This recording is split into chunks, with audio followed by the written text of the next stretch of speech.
할렐루야. 코로나 바이러스의 위협을 뚫고 수요 예배 자리로 나오신 여러분들을 주님의 이름으로 축복하고 사랑합니다. 이 시간에 주님이 주실 은혜를 우리가 기대하면서 가스펠 프로젝트를 계속 진행하는데 지금까지 우리가 살펴본 것은 솔로몬의 지혜에 관한 내용을 살펴보았습니다. 근데 오늘 제목에서 보여주신 한때 지혜로웠던 왕이지만 어떻게 그가 몰락하게 되었고 결국에는 그의 무너짐으로 온 이스라엘 나라 자체가 힘들게 어렵게 되었는지에 대해서 함께 살펴보면서 우리가 이것을 바라보면서 참된 지혜가 무엇인지 깨닫고 은혜 받는 시간 되기를 바랍니다. 여러분 가지고 계시는 핸드아웃 혹시 못 받으신 분들은 밖에 나가시면은 있을 것입니다. 가져오시면 되고, 보시면 이름들이 쭉 나와 있죠. 들어가기에 보면 이승만부터 시작해서 박근혜까지 어떤 이름들일까요? 네, 대한민국의 전직 대통령들이시죠. 1948년 8월 15일 대한민국 정부가 수립되고 많은 대통령들을 거치면서 지금까지 오게 되었는데, 이름을 쭉 보시면 어떤 분들은 여러분들 다 다르겠지만 존경받고 또 그리운 그런 대통령들이 있을 수도 있고, 또 어떤 분들은 참 안타깝고 이름만 들어도 좀 마음이 어려워지는 그런 대통령이 있을 수도 있고, 누가 누구인지도 다 다르겠죠, 사람마다.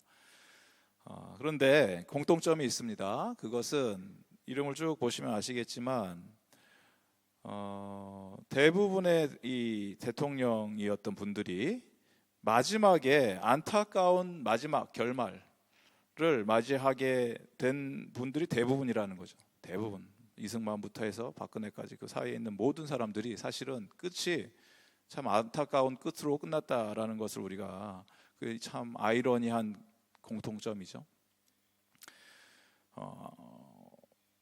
어느 그 나라에서는 한국 대통령은 코스가 청와대 다음에 감옥으로 간다 이런 그렇게 보도를 하는 것을 본 적이 있는데 외신에서 참 마음이 아프더라고요, 보면서.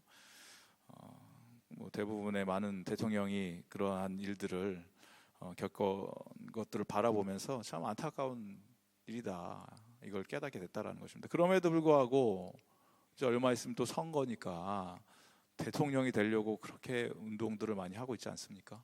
한국에서. 왜 그런가 도대체 사람들이. 그게 뭐가 그렇게 좋은 자리라고 누구나 올라가려고 하는 자리인지.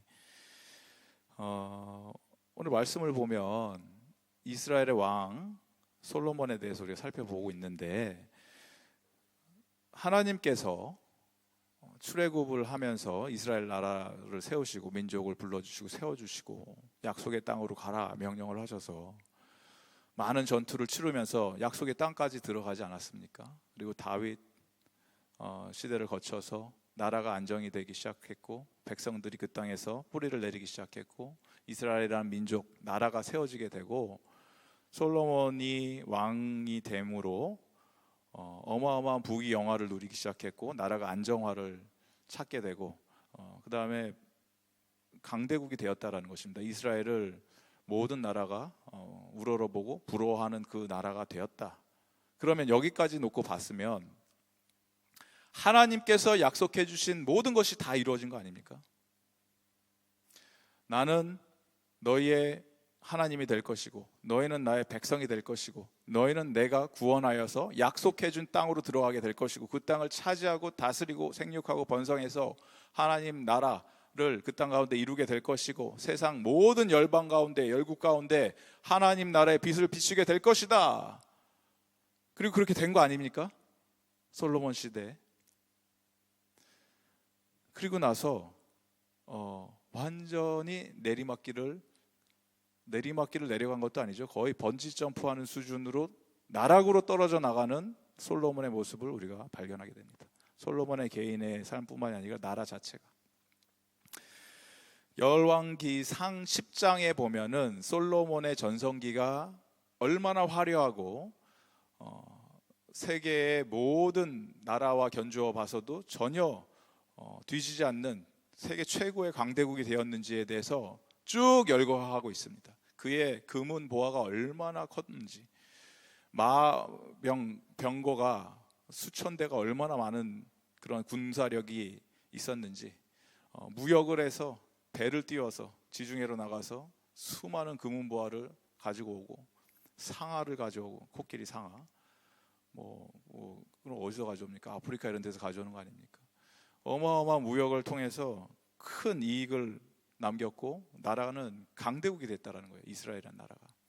그리고 나서 열왕기상 10장이 그렇게 끝났으면 좋은데 11장으로 넘어간다는 게 성경이 우리에게 말씀해 주고 있는 하나님의 메시지라는 것입니다. 11장 1절에서 8절을 우리가 함께 한 절씩 교독하도록 하겠습니다. 11장 1절에서 8절. 솔로몬 왕이 바로의 딸 외에 이방의 많은 여인을 사랑하였으니 곧 모압과 암몬과 에돔과 시돈과 헷 여인이라.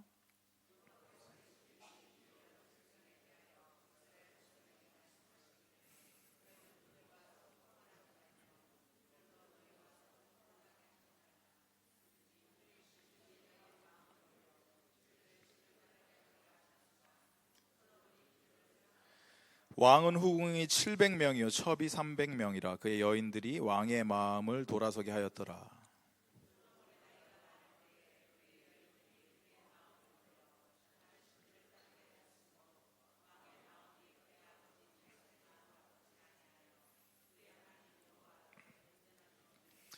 이는 시돈 사람의 여신 아스다롯을 따르고 암몬 사람의 가증한 밀곰을 따름이라.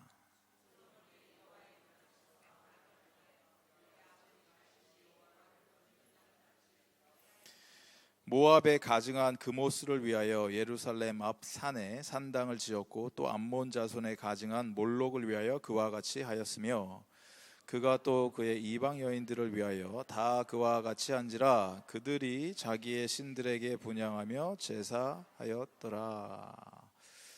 이 세상에는 참 아주 많은 것들이 있지 않습니까? 그런데 사람들은 그 안에서 이 많은 것들을 통해서 하나님을 찾는 것이 아니고 이 세상에 있는 것들을 통해서 행복을 찾기를 추구한다라는 거죠.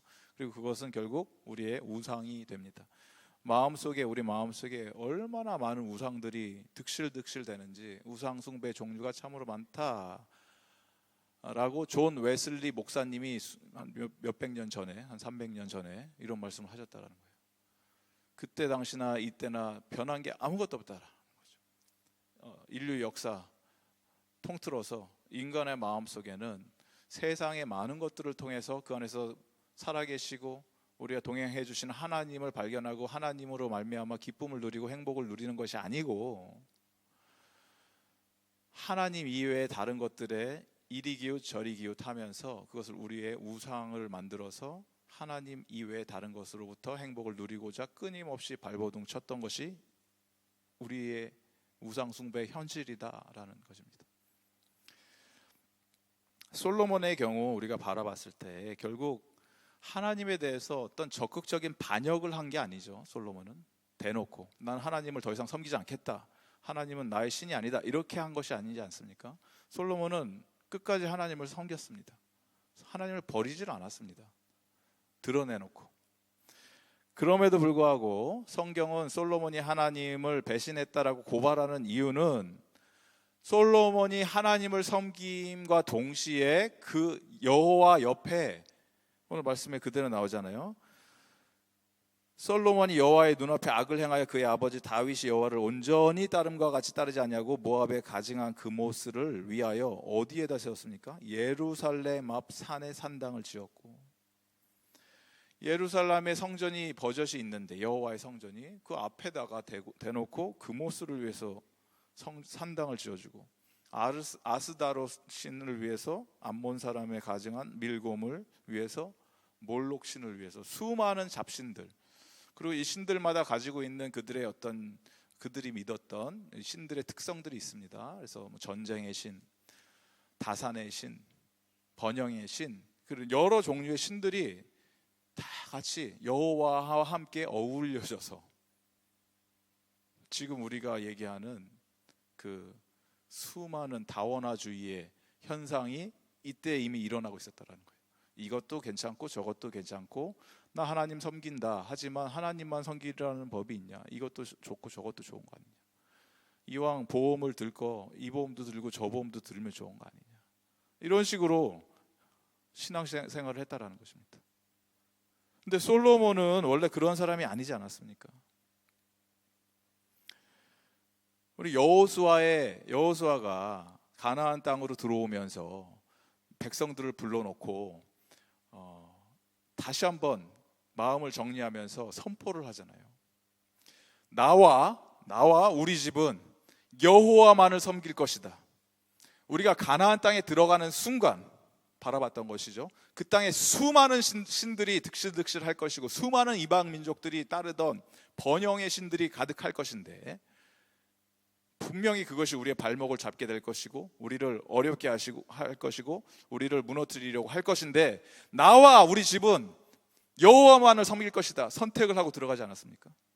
그리고 백성들에게 강요하지 않았습니까? 선택을 하도록. 어떻게 할 거냐? 선택해라. 그랬더니 백성들은 우리도 마찬가지로 그렇게 따라가겠습니다 라고 들어갔는데 그 다음부터 와르르 무너진 게 사사기에 그대로 나오지 않습니까? 그랬던 현실이 솔로몬에게 지금 일어나고 있다는 것입니다. 솔로몬이 어쩌다 이렇게 됐습니까? 우리가 아는 지혜가 가득했던 왕, 하나님 앞에 일천번제를 드리며 기도하면서 백성을 위해서 축복하였던 그 왕은 어디로 갔냐라는 거예요. 첫 번째, 솔로몬이 그렇게 된 이유는 여러분 가지고 계신 핸드아웃 보시면 하나님의 말씀을 무시하면 우상 숭배가 시작됩니다. 하나님은 분명히 말씀하셨습니다. 어떤 말씀을 하셨습니까? 이스라엘 백성들을 약속의 땅으로 인도하시기 전에 하나님께서 이들을 불러놓고 왕이 해서는 안 될 일에 대해서 특별히 왕이 더 해서는 안 되는 일들에 대해서 이야기를 해주셨는데 왕은 자신을 위해서 금은 보화를 많이 쌓아두면 안 되고 말을 많이 모아두면 안 되고 병거를 많이 두면 안 된다. 아내를 많이 두면 안 된다. 왜냐? 그렇게 되면 마음이 미혹될 것이기 때문에. 그런데 그것이 마치 자랑인 듯이 솔로몬이 행하였던 업적인 듯이 열왕기 상에서는 그것을 그대로 다 기록하고 있다라는 것입니다. 하나님이 하지 말라고 했던 것을 그대로 다 몇 배로 행하였던 것이 바로 솔로몬의 인생이었다라는 것입니다. 이처럼 우상 숭배는 어디서 시작된다? 하나님의 말씀을 무시하는 순간부터. 저와 여러분 하나님이 날마다 말씀해 주고 계십니다. 큐티 말씀을 통해서 기도하는 가운데 주변의 사람들을 통해서 하나님은 계속해서 끊임없이 우리의 마음을 두드리시면서 당신께서 직접 선포하고 계시는데 우리가 그 말씀을 무시하는 순간 그냥 무시하고 끝나는 것이 아니고 우상 숭배의 길로 우리가 걸어가기 시작한다라는 거예요. 하나님의 말씀을 무시한다는 얘기는 다른 게 아니고 우리가 그걸 뜻을 이해하지 못하고 그게 싫어서 안 하는 게 아니고 그것보다 더 좋아하는 게 내 마음에 끌리는 게 있다라는 거예요. 하나님 말씀은 내가 그건지 알겠는데 그것보다 하나님 내가 이게 더 좋은데요. 어떻게 할까요? 타협을 하면서 말씀을 저버리고 결국 다른 쪽을 택해서 가는 게 저 여러분의 삶 아닙니까? 여러분은 모르겠지만 저는 그럴 때가 참 많은 것 같아요. 분명한 하나님의 말씀인지는 알겠는데 하나님 한 번만 눈 감아주세요. 한 번만 봐주세요. 은혜가 가득하신 하나님 아니십니까? 이러면서 우상 숭배의 길, 그게 우상을 섬기는 건지도 모르고 그렇게 갈 때가 있다라는 거예요. 그러다가 회개하고 돌아오죠. 물론 그렇게 계속 가면은 망하는 것도 알고 있기 때문에. 하지만 그런 아슬아슬한 줄타기를 하면서 사는 게 우리의 신앙이다라는 것입니다. 이어져서 일어나는 현상들이 우상 숭배를 하는 순간 마음의 분열이 일으켜지게 됩니다. 마음이 분열됩니다. 두 가지로 나눠진다. 이것도 좋고 저것도 좋고 하나님 믿고 따르는 것도 맞는데 그것보다 나는 이게 더 좋습니다. 이럴 때 우리는 어떻게 됩니까? 시편 기자는 이런 기도를 드립니다. 시편 86편 11절에 보면 하나님 앞에서 기도를 하는데 하나님 일심으로 전심으로 주의 이름을 경외하게 하소서, 이런 기도를 드립니다.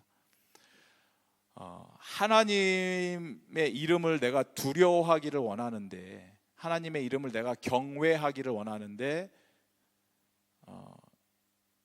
갈라진 마음으로 하는 것이 아니고, 이렇게 해도 되고 저렇게 해도 되는 것이 아니고, 영어로 보면 united heart, 한 마음 된, 하나가 된 일심으로, 다른 데 내가 한눈 팔지 않고 전심을 다해서 누구를 경외합니까? 하나님의 이름, 여호와의 이름만을 내가 경외하게 하소서라고 기도를 한다라는 겁니다. 왜냐하면 하나님을 내가 전심을 다해서 사랑하지 않으면 주님께 합당한 예배를 올려드릴 수가 없고, 우상 숭배를 위해서 하나님을 이용하는 꼴밖에 안 된다라는 겁니다.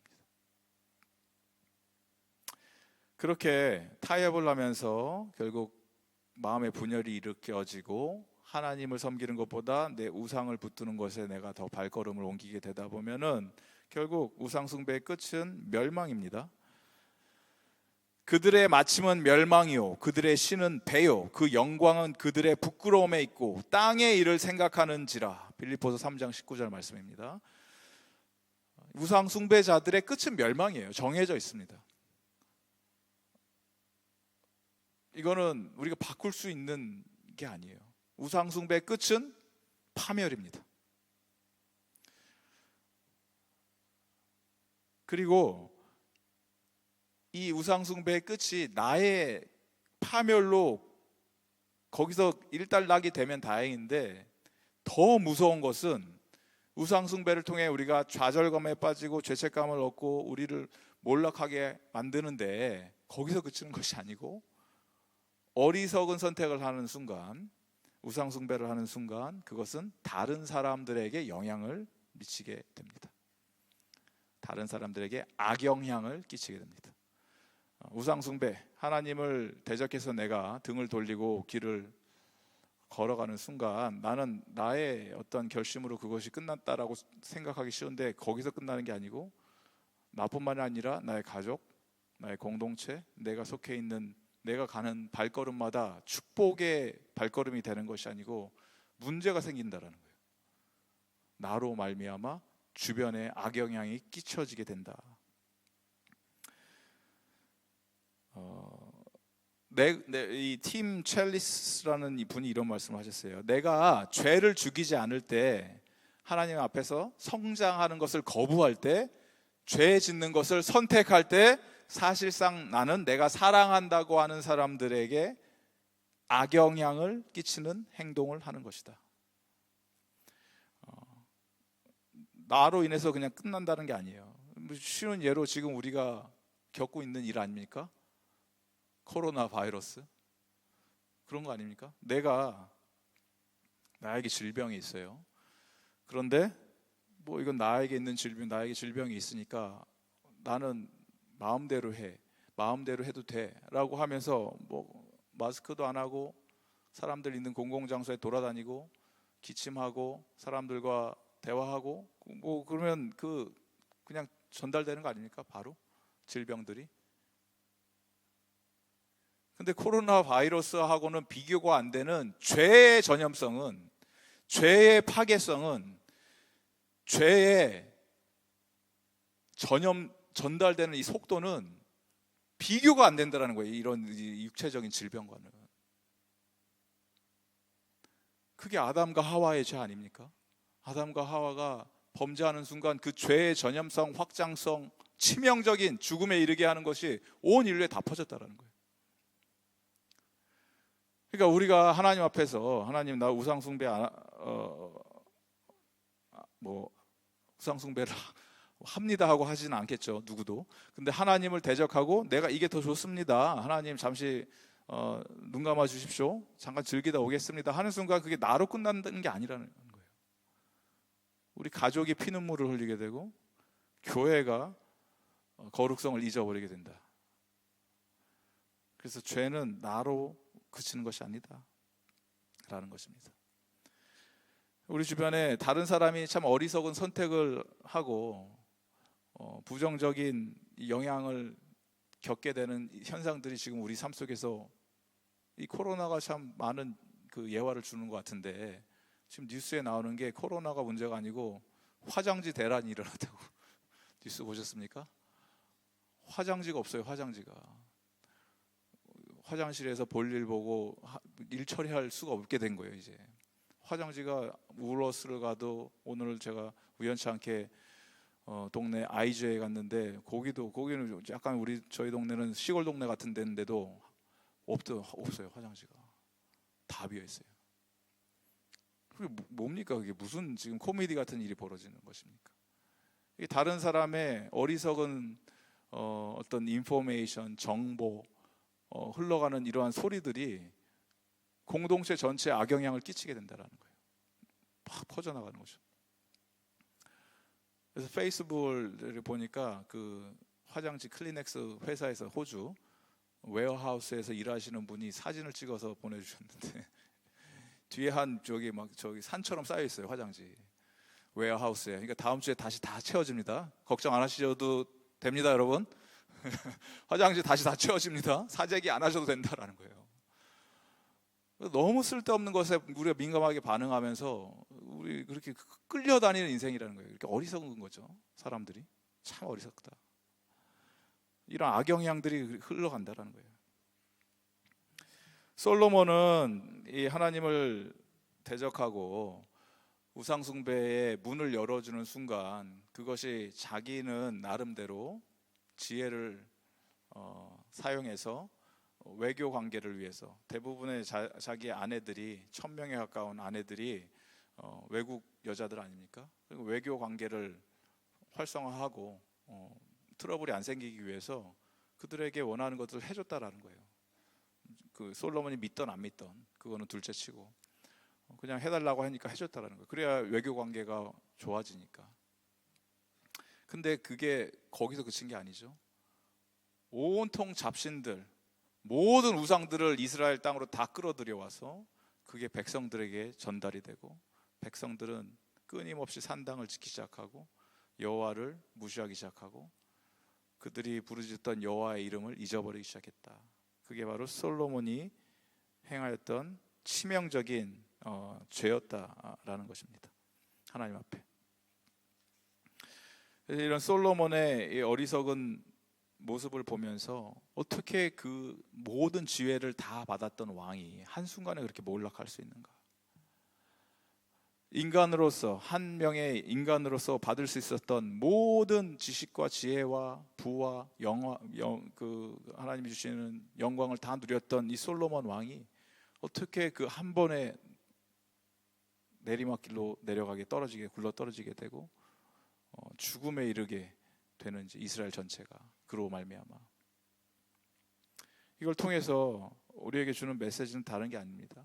가장 지혜로웠던 왕 솔로몬에게도 더 큰 지혜가 필요로 한다라는 거예요. 솔로몬이 지혜로운 왕이었다고 하지만 솔로몬이 가지고 있었던 인간적인 그 어떤 지혜보다도 더 큰 지혜가 필요로 했다라는 것을 누가복음 11장 31절에 보면은 정확하게 표현해 주고 있습니다. 우리가 다 같이 한 목소리로 읽도록 하겠습니다. 누가복음 11장 31절의 말씀 가지고 계신 핸드아웃에 있죠? 함께 읽습니다. 시작. 심판 때에 남방 여왕이 일어나 이 세대 사람을 정죄하리니 이는 그가 솔로몬의 지혜로운 말을 들으려고 땅 끝에서 왔음이거니와 솔로몬보다 더 큰 이가 여기에 있으며. 솔로몬보다 더 큰 이가 누구를 얘기하고 있을까요? 예수님에 대해서 얘기하고 있다는 거예요. 심판 때의 마지막 날에 남방 여왕이 일어나, 남방 여왕은 누굽니까? 스바 여왕을 얘기하고 있습니다. 스바에서 왔던 그 여왕 있죠. 스바 여왕이 와서 솔로몬에게 자문을 구했잖아요. 그런데 마지막 때는 스바 여왕도 죽었으니까 다 부활을 하게 되는데, 부활을 했을 때 2세대 사람들을 정죄할 거라는 거예요. 스바 여왕이 뭐 하고 있는 거냐 너희들 지금.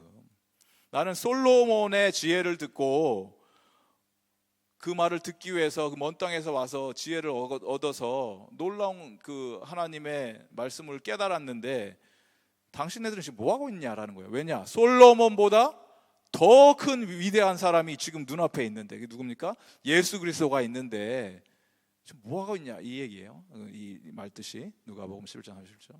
그 솔로몬보다 더 큰 지혜의 소유자는 누굽니까? 예수님이다라는 거죠. 근데 예수님이 우리에게 보여주시는 지혜는 단지 이렇게 살아라 저렇게 살아라 도덕적으로 윤리적으로 지혜로운 삶을 살아라를 보여주시는 분이 아니고 예수님의 그 지혜 자체로 우리에게 하나님께서 새로운 생명을 허락해 주셨다라는 것입니다. 예수님이야말로 우리가 반드시 붙들어야 되는 하나님의 참 지혜가 되었음을 여러분 믿으시기 바랍니다. 그 지혜가 어떤 것인지 좀 더 구체적으로 설명하는 것이 고린도전서 1장 30절의 말씀입니다. 우리가 다 같이 한 목소리로 읽도록 하겠습니다. 고린도전서 1장 30절 시작. 너희는 하나님으로부터 나서 그리스도 예수 안에 있고 예수는 하나님으로부터 나와서 우리에게 지혜와 의로움과 거룩함과 구원함이 되셨으니. 아멘. 여기서 보면 예수님이 우리에게 지혜와 의로움과 거룩함과 구원함이 됐다. 그래서 지혜, 의로움, 거룩함, 구원함이 이 네 개가 같은 것처럼 같은 비중을 두고 있는 것처럼 보이지만 그게 아니고 영어로 보면 좀 더 정확하게 표현이 되었죠. 어떤 거냐면 예수님께서 우리의 무엇이 되었습니까? 지혜가 되어 주셨는데 이 지혜는 하나님, from God, 하나님으로부터 왔는데 그 지혜가 어떤 지혜인지 설명해 주는 거예요. 그 지혜는 바로 의로움이고 그 지혜는 바로 거룩함이고 그 지혜는 바로 구원함이다라는 거예요. 그게 30절의 말씀의 뜻이에요. 지혜, 의로움, 거룩함, 구원함이 이게 다 똑같은 뜻이 아니고 지혜 안에 의로움과 거룩함과 구원함이 있다라는 거예요. 하나님의 지혜 안에. 그 의로움은 무엇입니까?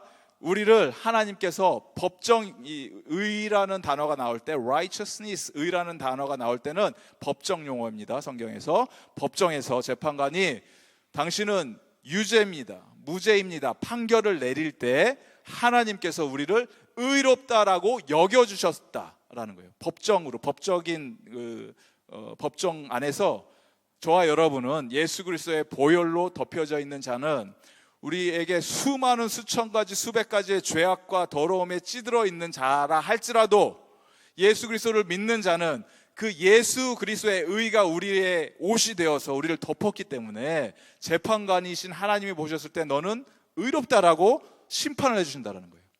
판결을 내려주신다라는 거예요. 그게 righteousness, 의에 대해서 이야기하는 것이고, 거룩함에 대해서 얘기했을 때 하나님의 지혜가 거룩에도 포함이 되는데, 그 거룩함은 성전에서 하나님께서 구별된 자들로서 제사장처럼 하나님 앞에 나갈 때 정결함과 깨끗함과 거룩함을 옷 입고 나가게 하나님께서 해주셨다라는 거예요. 거룩함은 성전 용어.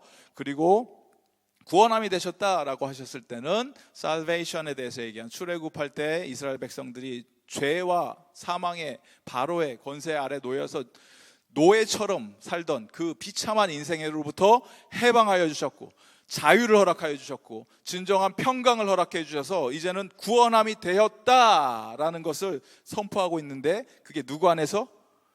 예수 그리스도 안에서 저와 여러분이 의로워 주셨고 예수 그리스도 안에서 거룩해 주셨고 예수 그리스도 안에서 구원함을 얻게 되었음을 믿으시기 바랍니다. 그것이 바로 하나님이 말씀하시는 지혜라는 거예요.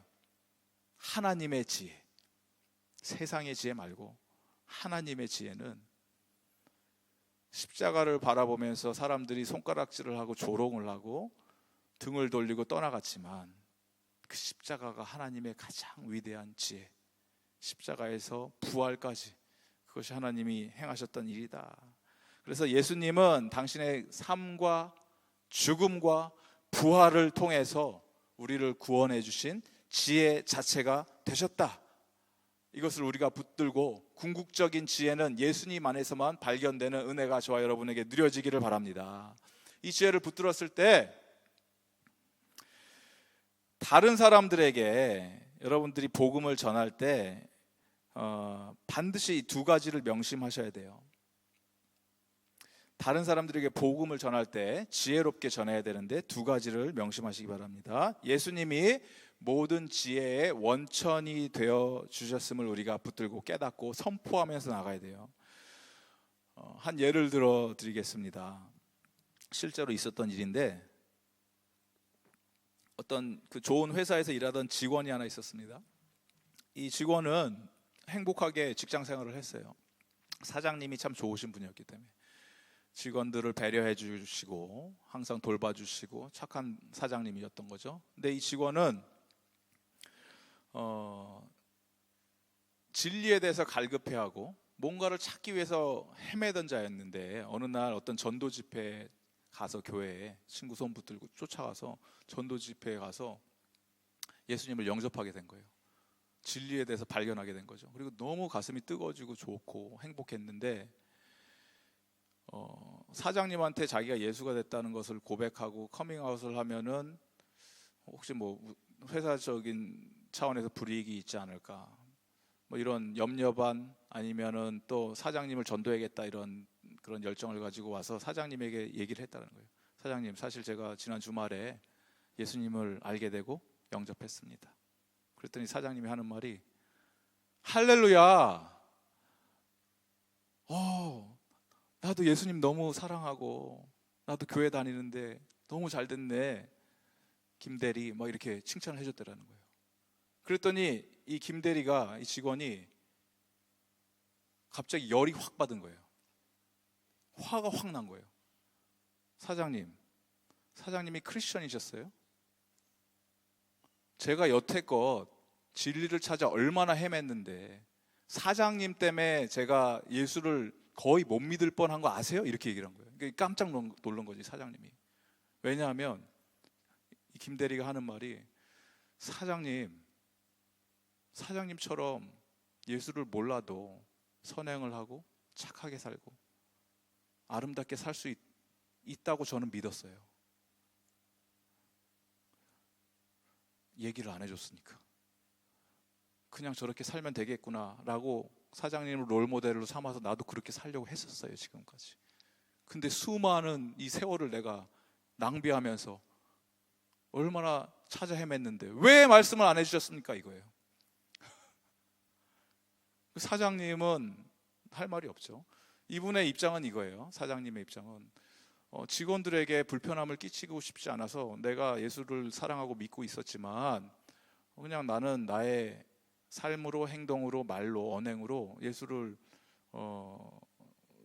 증거했다고 생각을 했는데 한 번도 예수 그리스도에 대해서 얘기한 적이 없는 거예요. 여러분, 선행은 전도가 아닙니다. 여러분들이 행하는 선행은 사람들이 바라봤을 때 전도로 받아들이지 않습니다. 전도는 전도입니다. 전도는 선포입니다. 전도는 예수 그리스도를 내 입술을 열어서 고백하는 것입니다. 그게 바로 지혜라는 거예요. 지혜의 영역에서 이 사장님은 지혜가 부족했던 분이시죠. 나름대로는 지혜롭게 행동을 한다고, 직원들을 배려한다고 그렇게 행동을 하셨던 것 같은데 궁극적으로는 그게 예수 그리스도를 전하는 데 걸림돌이 되었다라는 것입니다. 그렇기 때문에 여러분, 말씀을 전하실 때, 전도를 하실 때는 예수 그리스도가 지혜의 근본, 예수 그리스도가 지혜의 원천임을 우리가 분명히 깨닫고 그것을 입술을 열어서 선포를 해야 된다. 그 다음 일은 하나님이 하시는 거예요. 복음은 우리가 전하고 나면 그 다음에 역사하는 건 성령님께서 이들의 마음을 열고 씨앗이 뿌려지고 자라게 하고 물을 주고 하시는 건 하나님이 하시는 거라는 거예요. 그리고 또 한 가지, 여러분이 지혜롭게 복음을 전할 때 한 가지 명심하셔야 되는 것은, 세상의 지혜가 힘을 발하지 못할 때 다른 사람을 섬길 준비가 우리에게는 돼 있어야 된다. 너희 마음에 그리스도를 주로 삼아 거룩하게 하고 너희 속에 있는 소망에 관한 이유를 묻는 자에게 대답할 것을 항상 준비하는데 어떻게 해야 돼?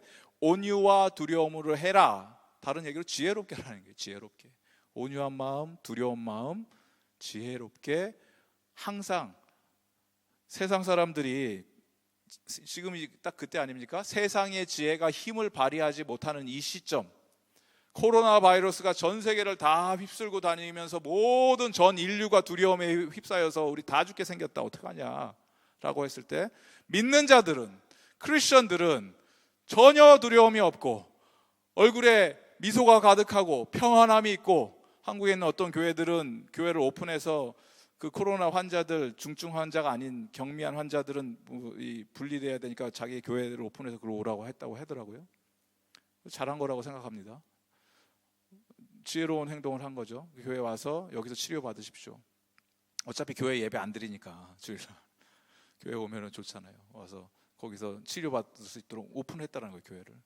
모든 사람들이 다 피해가고 두려움에 사로잡혀서 어떻게 해야 될지를 모를 때, 세상의 지혜로는 도저히 답을 찾지 못할 때 우리가 전할 수 있는 것, 당신네들의 그 평안함은 어디서 오는 것입니까? 당신네들이 갖고 있는 소망의 근거는 무엇입니까? 라고 했을 때 우리가 온유함과 두려움으로 지혜롭게 그들에게 하나님의 복음을 전할 수 있는 준비가 되어 있어야 된다라는 것입니다.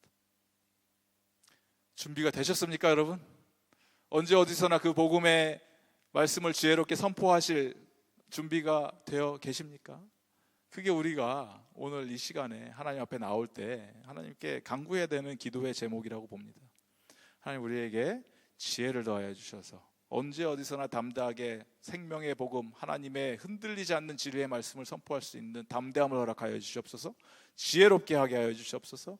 참된 지혜는 세상의 처세술이 아니고 어떻게 이 세상에 살아남는가를 연구하는 것 아니고, 참된 지혜는 하나님의 의와 거룩함과 구원함에 이르게 하는 그 하나님의 지혜가 오늘 저와 여러분의 심령 가운데 새록새록 피어나서 지혜로운 그러한 주님의 자녀들, 백성들이 되기를 주님의 이름으로 축복드립니다. 이 시간에 우리가 좀 기도하면서 주님 앞에 나갔으면 좋겠습니다. 우리의 참 왕 되시고 임금 되어 주신 예수 그리스도가 진정한 지혜 되어 주십니다. 솔로몬은 인간적인 지혜로 최고의 것들을 다 누리고 만끽하며 살았지만 마지막에 하나님의 지혜를 따르지 않았고 자신의 죄로 말미암아 온 이스라엘 민족 백성들이 고통 속에 놓여지는 것을 우리가 보게 되었습니다. 다른 사람들에게 악한 영향력이 흘러가는 것을 우리가 보게 되었습니다. 여러분, 기도하실 때 하나님, 우리에게, 나에게 지혜를 허락하여 주시옵소서. 세상의 지혜 말고 하나님이 우리에게 약속해 주신 예수 그리스도, 그 지혜가 우리에게 임하게 하여 주시옵소서. 우리를 의롭다 여겨주시고 거룩하게 만들어 주셨고 구원해 주신 예수 그리스도의 지혜가 내 삶을 다스리고 통치하게 하여 주시옵소서. 하나님, 세상이 우리를 바라볼 때 우리 안에 있는 소망의 이유를 지혜롭게 온유와 두려움으로 담대하게 선포할 수 있는 은혜를 우리에게 허락하여 주시옵소서. 말씀을 언제 어디서나 쉬지 않고 전할 수 있는 지혜를 허락하여 주시옵소서. 우리가 지혜 있는 말씀을 전할 때마다 구원받는 하나님의 백성들, 성도의 수가 더해지는 축복이 나의 연약한 삶을 통해서, 하나님 우리의 공동체를 통해서 우리 지역 주변 지역 사회에, 또 하나님 우리의 가정 가운데, 내가 만나는 많은 영혼들 가운데 드러나고 선포될 수 있도록 하나님 은혜 베풀어 주시옵소서. 지혜 허락하여 주시옵소서. 지혜를 놓고 간절히 구하실 때 하나님이 주실 줄을 믿습니다. 이 지혜를 붙들고 우리가 함께 주님 앞에 기도하며 나가도록 하겠습니다.